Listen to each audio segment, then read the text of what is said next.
Little Anthony and the Imperials.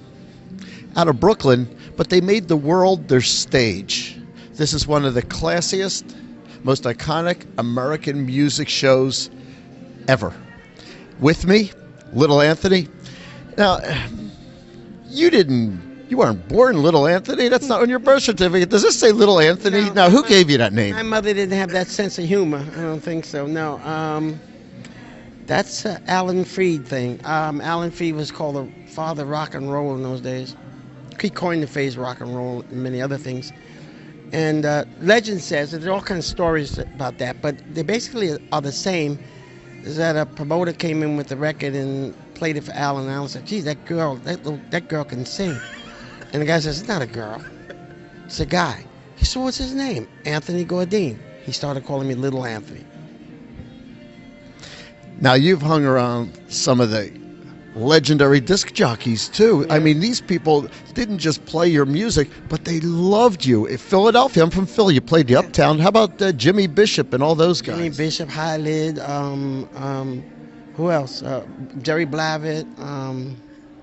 I can go on and on, all the cats was in town. He passed away too.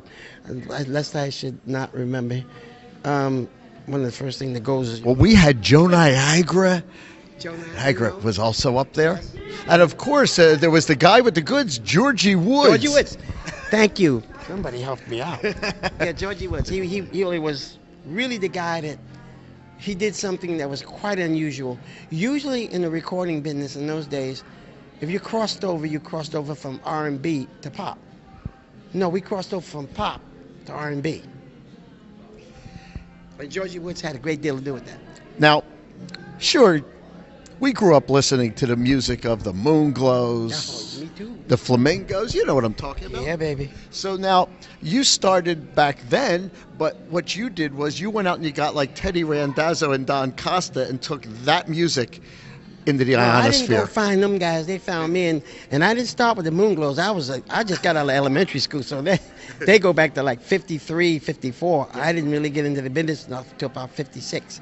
But they were prolific singing groups. They were the best of the best, especially Flamingos.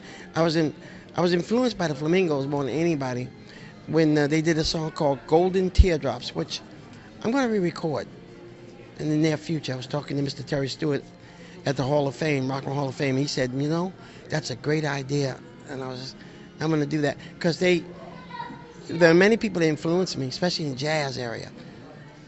You've played the major stages. Now you're playing actually the largest house of blues in the chain. This is going to be a little different tonight. That is? It's one of them. This one, yeah. I didn't know. I've been a few house of blues, and I didn't know. I'm curious to find out what it looks like. It's sure hard to get up here, man. This is American music royalty. Anthony, this has been absolutely incredible for me, and I thank you for spending a few minutes with me. It was my pleasure, man. Marc Berman for NJ.com.